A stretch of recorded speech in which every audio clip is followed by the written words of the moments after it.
For today's video ay nandito na nga kami sa pamilihan at ready to shopping na ang aking alaga na si Nili. Una niya nga pinuntahan ay rin mga tsinelas na pambahay. Talaga naman sinisipat mabuti kung ano ang kanyang pipiliin. At yan nga ang kanyang napili ay kaso bukas din naman ang unahan kaya hindi na binili dahil hindi naman magagamit. Ang mga ginagamit niya kasing tsinelas ay yung close ang unahan para hindi lumabas ang mga daliri sa paa. At di na nga siya sumunod na pumunta sa isa sa kanyang mga paborito, ang mga garapon o jar. Tinitingnan niya nga mabuti kung ano ang kanyang pipiliin at yung malaking garapon ang kanyang napili. Sabi ko'y tingnan muna ang presyo bago siya kumuha. Kaso ay may kamahalan kaya naman sabi ko'y kumuha lang siya ng isa. Kaso ay ayaw ng isa at gusto'y kuhanin ay tatlo kaya naman hindi na kumuha, tarin na lang di ni pumunta. Bumili na rin parang wallpaper na pandikit sa dingding. At pandipili din na rin, akala ko'y coloring book. Yun pala'y pattern ng letters na sinusunsun para matutong magsulat. Kumuha nga lang ng isa at pagkatapos ay di niya naman pumunta sa may coloring book. Pandipili na naman at hinahayaan ko lamang siya na siya ang kumuha ng kanyang gusto para ma-exercise din ang kanyang katawan. At nakapili na nga at kumuha lamang ng isa at inilagay na sa basket. At dyan nga ay naghahanap ng Crayola at ang nadampot naman ay puro ballpen. Isang box nga ng ballpen kaya sabi ko ibalik at hindi naman siya gumagamit ng ballpen. At sa kakahanap ng Crayola ay sa wakas ay nakakita din. Iilang peraso nga lang ang laman at iisa na din yan kaya naman sabi ko kuhanin na. Sobrang hilig nga ni Nili sa mga pangkulay. At napakadami na niyang iba't ibang klase ng mga pangkulay sa bahay pero bumili pa din. Nakakita nga kami na rin pambrush ng toilet ang sabi ko'y kumuha.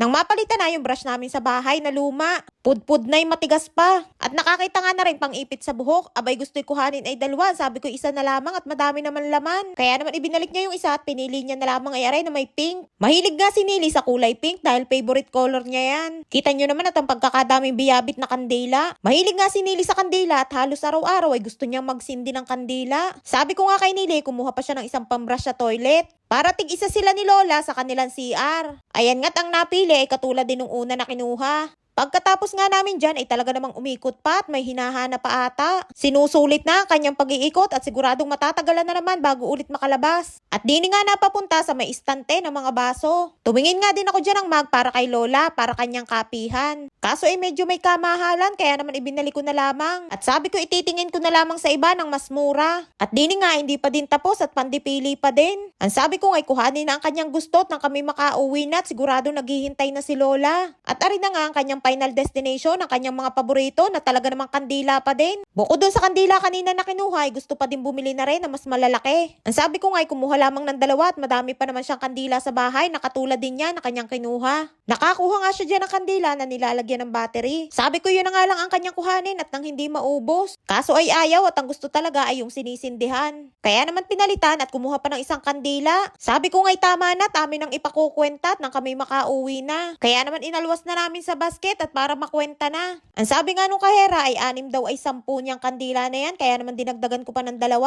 Ayan nga't kinukwenta na mga shinaping ni Nili na umabot din ng 160 shekel. O nasa 2,500 sa pera natin sa Pinas. At pagkatapos nga naming magbayad dyan ay niyaya ko na si Nili at sabi ko'y uuwi na kami. Tapos na mag-shopping si Nili. Tapos na mag-shopping si Nili, uuwi na kami. Happy! Happy New Year! Tinatanong ko lang kung Happy New Year daw. Nili! Hello! Happy birthday to you. Oh, happy birthday to you. Happy birthday to Nagi. Happy birthday. Tada, Nili!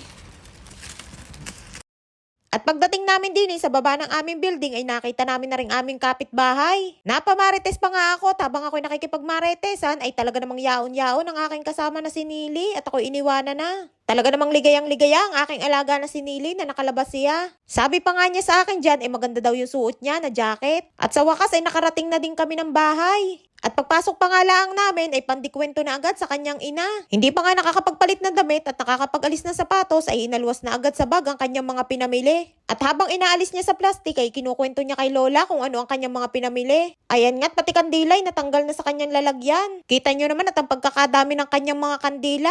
Kahit nga madami na siyang kandila dyan sa bahay ay basta lumabas ay automatic na nabibili yan ng kandila. Nasa 10 piraso nga na kandila ang kanyang binili. Kahit napagod sa paglalakad si Nili ay talaga namang masaya yan at nakalabas ng bahay. Ayan na nga lahat ng kanyang mga pinamili. Kahit simpleng bagay ay masaya na dyan si Nili. Kita nyo naman at napakadaming kandila. Bukod diyan ay meron pa yung mga kandila na nakalagay sa iba't ibang parte ng bahay. Thank you for watching!